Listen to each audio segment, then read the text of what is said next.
Hey guys, so I just wanted to give you guys a quick vlog. Maybe not so quick actually, it might be a long one. But if it is, you could always tab over. I'm not really going to be showing anything, so do what you want. I don't care. Anyway,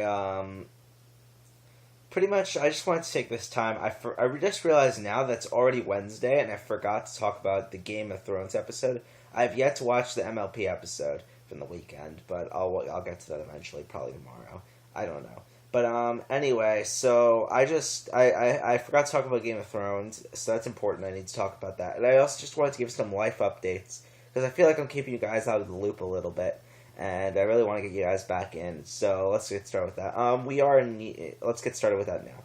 So we are nearing the end of the vlog. It is now May 13th, and the vlog started June 9th, 2014, meaning that the vlog will be ending June 9th, 2015, which is indeed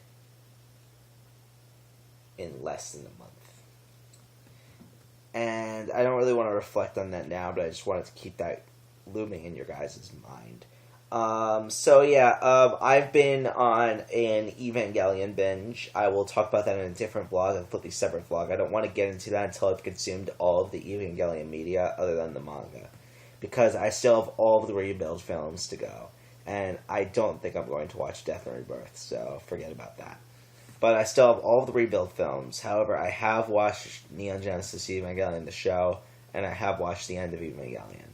So, just to keep that in the back of your heads. Also, I started a new workout regimen because I've realized I am indeed getting pretty overweight, and I need to. Oh, the phone's ringing. I'll cut back. Oh shit.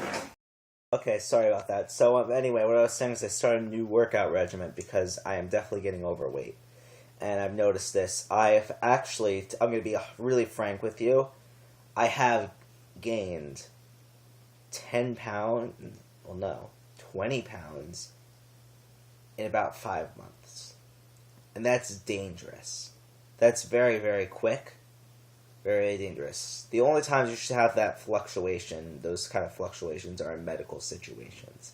And I'm not in a medical situation. I am just living my life. So the fact that I gained 20 or so pounds in the period of 5 months is scary to me. And I know exactly why. It's not because I've been eating too much. Because I don't eat as much as I used to. It's that I am eating non-nourishing food. My major staples in my diet these days are ramen and Mountain Dew. And those are some of my favorite things to eat and drink. So I really enjoy those, but the fact that they are major staples is causing a detriment to my health, and I realize that.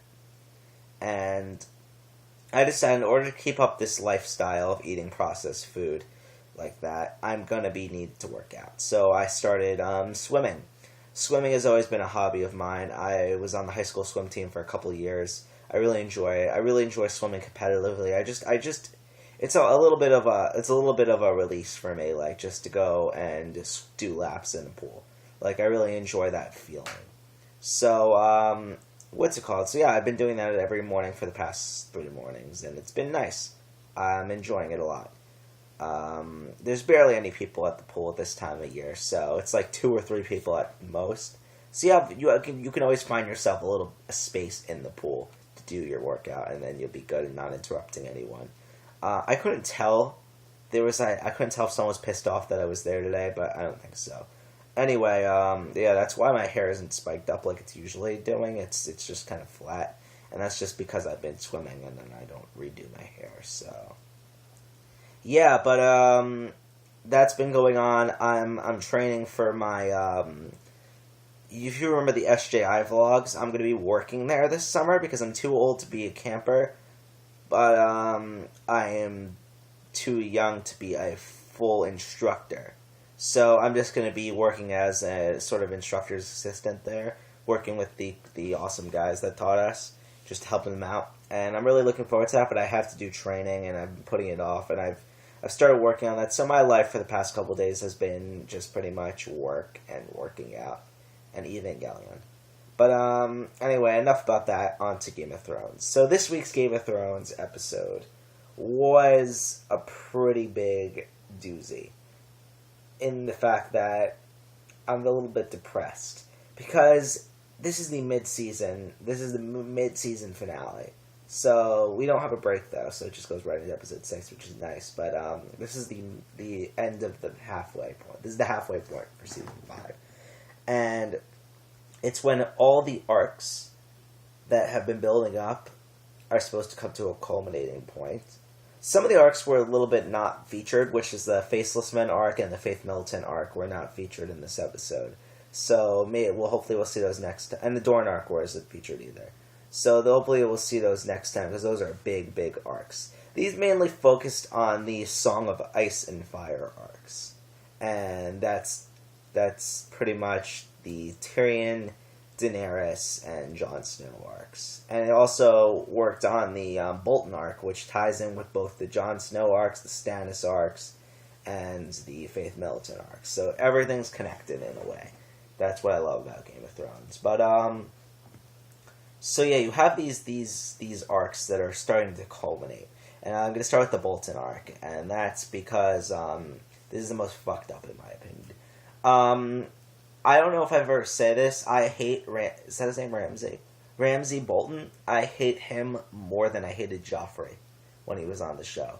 There's just something about Ramsay Bolton that makes him even more of a menace to me, because I could see someone that's that fucking two-faced. Like, Joffrey, to be honest, he never lied. He was always a fucking piece of shit. And everyone knew that. So he didn't hide his shittiness. He just had complete power, so he could show his shittiness everywhere. Ramsay Bolton does not have complete power. He wants it, but he does not have it. Therefore, he hides his shittiness. I mean, he acts shitty around his father, but, like, he hides his complete assholeness around, like, Sansa and, like his stepmother and, like, people like that. He just hides it. And then it comes out when he's using in aggressive or sexual situations. I need tissue. Hold on. I'm having these allergies, too. I don't know about that. And now Sansa, it's definitely, I thought it was a little bit of a Deus Ex Machina, where they're just like, oh, light a candle if you need help and put it in the top tower, the North remembers, oh. It's almost like a little too convenient, you know what I mean? Because that means you know something's going to happen. And I love the juxtaposing symbolism in a way, where she arrives at the tower, where the event that literally started the entire spiraling of events that led to the entire show's existence began. She walks by this tower and looks up at it. And it's interesting, because that's where the Game of Thrones began. And that's interesting to me. But, anyway, so, yeah, so that arc, you know, Sansa's danger. She sees that what's happened to Theon, and she makes apologize and everything. It's disgusting. It's very hard to watch his scenes. And now there's a little thing, because Roose Bolton is going to have a son, and it might dethrone Ramsay, and that means Ramsay's either going to kill his stepmom while she's pregnant, do a little mini abortion of sorts, or he's going to kill the baby, and it's not one or the other, and he's definitely going to take his aggression out on Sansa. You know she's fucked. But, other than that, I mean, now on to that arc is my least favorite arc. You got the Jon Snow arc. I do think that Jon Snow is, definitely, I do think he's Targaryen. There's definitely a lot of mention about Targaryenism around him and everything. And, I do think he's Azor Ahai, and I hope that comes to fruition in the next couple of seasons. Because now Stannis is leaving, along with Melisandre, so now we don't just have people telling him he's special and he's the chosen one. He's going to have to figure that out on his own, because the prophet that was telling him that is no longer there. And that's interesting to me. But, we have that. Oh, shit. Fuck. I just hurt myself. Fuck me. Anyway, anyway, so now that that's they're gone. So Jon Snow is going to have to unite the wildlings with is going to have to unite the wildlings with the Watchers of the Wall for the winter, because the winter is coming and it's more prudent than it was ever on the show. So, and you don't want the White Walkers to come and kill everyone. So he's trying to do that mission, but now he does not have the aid. He blew his chances with Stannis, because Stannis is marching to conquer the Boltons, and he's marching to conquer King's Landing. And I am going to be 100% honest with you, Stannis is now one of my favorite characters. I never liked him in the beginning. He has slowly evolved. Like, if Daenerys doesn't get the throne, Tyrion doesn't want the throne, so I don't want to put that pressure on him. If Daenerys does not get the throne, I want Stannis to get the throne. I mean, he'd probably be a little bit harsh, but I do think he'd be a just ruler. Because everything he's done so far is just. The only problem that I have with him is Melisandre's influence. She might make him do some fucked up things. And that might make him go crazy or make an impression. So Melisandre might cause any problems if Stannis were to gain the throne. But I think now on to my favorite arc, which is the Tyrion and Mormont arc. We've never seen this on the show before. It's been referenced heavily in the history and the mythology of this world, Old Valyria, and we finally saw it, and it was interesting. I was imagining Old Valyria to be like a European Roman Empire-esque place with I understand there's going to be ruined now, but not really, like more like countryside, more like maybe like more in a way like how Winterfell and stuff like that is. That's what I imagined Old Valyria being like.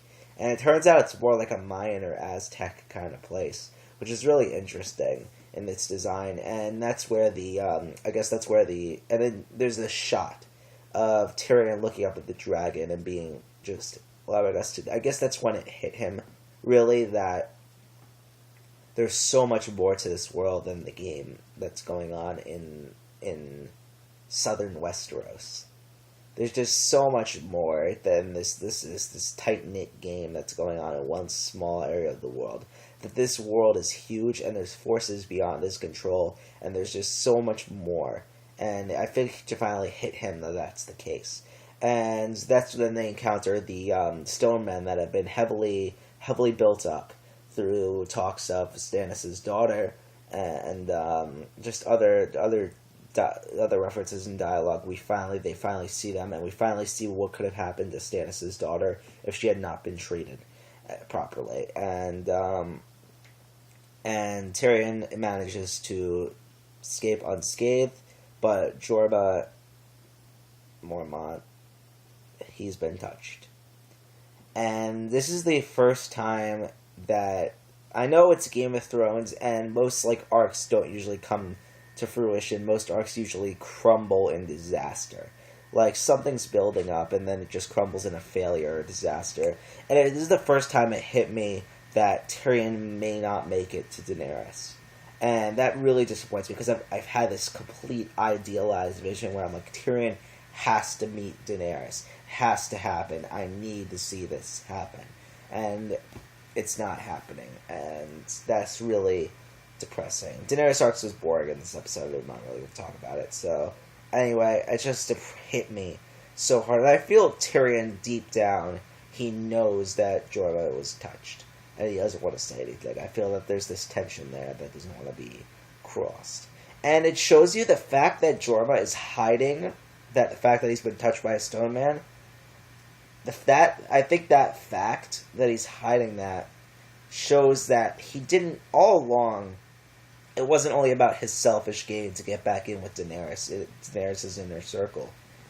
It was about that he believes that Daenerys really needs Tyrion's help, and that he wants Daenerys to succeed in her ambitions and goals over the fact, his selfish goals, to be in her inner circle, perhaps, fuck her and marry her. So, other than that, I mean, this was a strong, like, that ending scene was a strong way to end the halfway point of the season.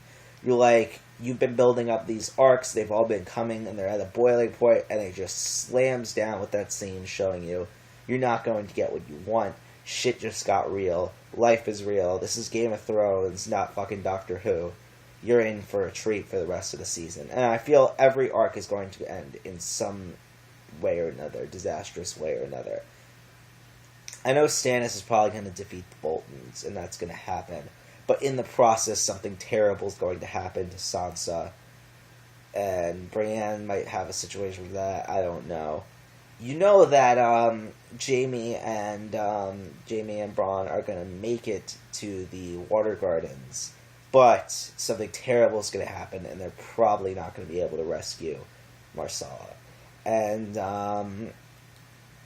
you know that what's it called? Just all these arcs. You know that something bad's going to happen to Jon over the wall, or maybe something that will test his Azura Highness or something. But we don't know. And then you have, something terrible is going to boil down with the Faith Militant in King's Landing, and you just know it's building up. Something dad's going to happen to Cersei. You know something's building up in every arc, and it's almost like this symbolism with the dragon and then being touched slams down. This world is bigger than you. These arcs are going to collapse, and you know it because this is Game of Thrones. The Red Wedding arc, for 2 whole seasons. How do I not remember his name? Stark. The main Stark. Yeah, 2 whole seasons he's waging this campaign, getting closer and closer to King's Landing, taking the Iron Throne, getting closer and closer. The Battle of Fire Kings is culminating, and then the Red Wedding happens. So, just an example of what happened. The entire arc that lasted 2 whole seasons just collapses. So, other than that, I mean, it was a great episode. Had a few problems, but other than that, nothing else. So, guess I'll see you guys later.